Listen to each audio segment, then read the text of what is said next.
नमस्कार दोस्तों, IAS point में आपका स्वागत है। मैं हूं उत्कर्ष सिंह। हमारी इस वीडियो में बात करेंगे विदेशी कार्ड भुगतान नेटवर्क कंपनियों पर लगे प्रतिबंध पर। जैसे डेबिट कार्ड, क्रेडिट कार्ड का आप इस्तेमाल करते हैं, उसी तरह जो विदेशी कंपनी अपना डेबिट कार्ड, क्रेडिट कार्ड चलाती हैं या मास्टर कार्ड चलाती हैं, उन पर लगे प्रतिबंधों पर हम लोग बात करेंगे। और बात करेंगे किन किन कार्डों को प्रतिबंधित किया गया है, कौन से विदेशी कार्डों को प्रतिबंधित किया गया है, इससे किन बैंकों पर प्रभाव पड़ेगा और आरबीआई का विनियमन क्या कहता है। तो वीडियो शुरू करने से पहले सब्सक्राइब बटन को दबाकर चैनल को सब्सक्राइब कीजिए और वीडियो को पूरा देखिए, क्योंकि यह वीडियो बहुत ही अधिक इन्फॉर्मेशनल होने वाला है। तो हाल ही में भारतीय रिजर्व बैंक आरबीआई, जो भारतीय बैंकों के लेन देन और नियमों को विनियमन करती है, तो आरबीआई ने 3 विदेशी कार्ड भुगतान नेटवर्क फर्मों मास्टर कार्ड, अमेरिकन एक्सप्रेस और डाइनर्स क्लब को भारत में डेटा संग्रहण के मुद्दे पर नए ग्राहक बनाने से रोक दिया है। आरबीआई भारत में बैंकों के लेन देन का विनियमन करती है, तो इसने 3 विदेशी कंपनियों, उसका नाम है मास्टर कार्ड है, अमेरिकन एक्सप्रेस और डाइनर्स क्लब को नए ग्राहक बनाने के लिए रोक लगा दिया है। आरबीआई के इस निर्णय से एक्सिस बैंक, यस बैंक और इंडसइंड बैंक सहित निजी क्षेत्रों के 5 बैंक प्रभावित होंगे। जब यह निर्णय यस बैंक, एक्सिस बैंक और इंडसइंड सहित 5 प्राइवेट बैंकों पर प्रभाव डालेगा, उनके लेन देन पर, उनके इनकम पर प्रभाव डालेगा। व्यक्तिगत डेटा संरक्षण विधेयक में डेटा स्थानीयकरण संबंधित प्रावधान भी है। आरबीआई के विनियमन में व्यक्तिगत डेटा संरक्षण से डेटा स्थानीयकरण संबंधित प्रावधान भी है। अब बात करते हैं डेटा संग्रहण पर आरबीआई का परिपत्र, जो अप्रैल 2018 में जारी हुआ था। इसमें क्या है, तो सभी सिस्टम प्रोवाइडर्स को यह सुनिश्चित करने के लिए निर्देशित किया जाता है कि भारत में 6 महीने के भीतर उनके द्वारा संचालित भुगतान प्रणालियों से संबंधित संपूर्ण डेटा, पूरा लेन देन विवरण, एकत्रित या संसाधित किया गया संदेश या भुगतान निर्देश के हिस्से के रूप में संपूर्ण डेटा को एक तंत्र में संग्रहित किया जाए।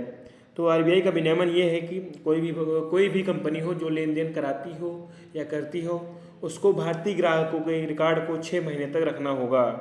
उसको एक तंत्र के रूप में भारतीय ग्राहकों के लेन देन को, संदेश को और उनके संसाधन को 6 महीने तक एक तंत्र में संग्रहित करना होगा। उन्हें आरबीआई को अनुपालन की रिपोर्ट प्रस्तुत करने के साथ ही computer emergency system response team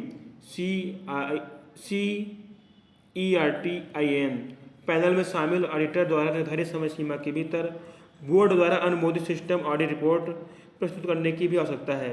मतलब जो ऊपर डेटा संरक्षण की 6 महीने तक बात है, उसके बाद भी उन्हें computer emergency response team CERTIN panel में शामिल होकर के सिस्टम ऑडिट रिपोर्ट करना है।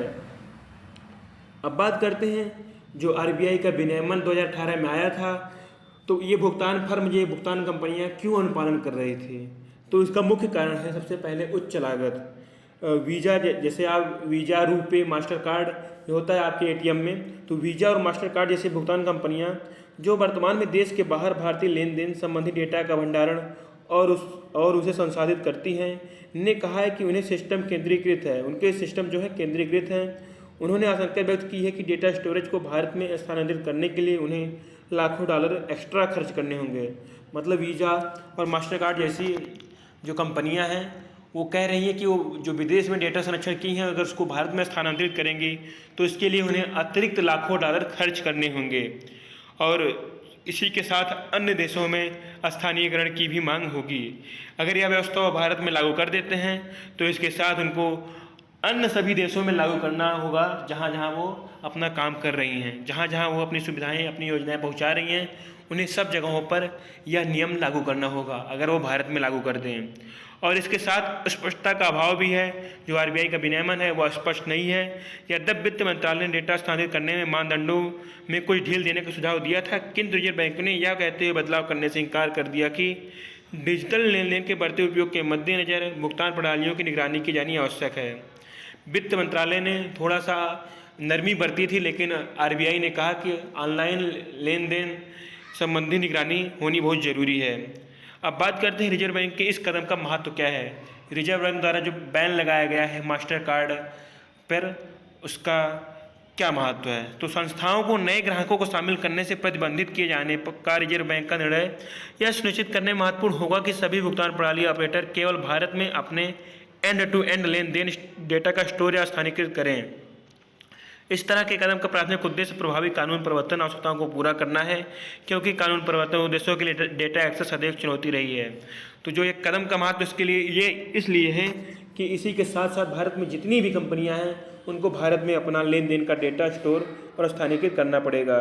और जो यह कदम है यह प्रभावी कानून के लिए प्रवर्तन आवश्यकता की ज़रूरत है, मतलब इसको यह कानून बहुत ज़रूरी है डेटा एक्सेस करने के लिए।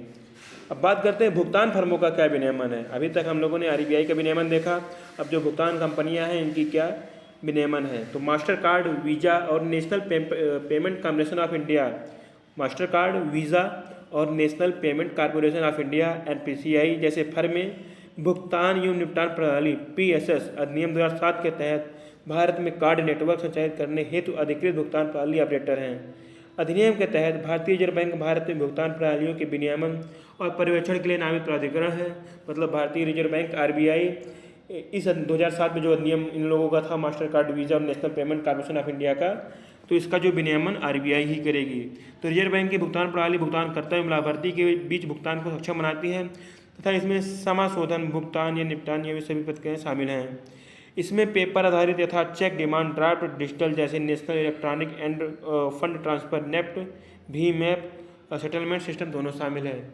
जो यह 2007 में नियमन था इसमें चेक है, डिमांड ड्राफ्ट और डिजिटल जैसे भीम, नेफ्ट ये सब सिस्टम शामिल हैं, सेटलमेंट सिस्टम शामिल हैं।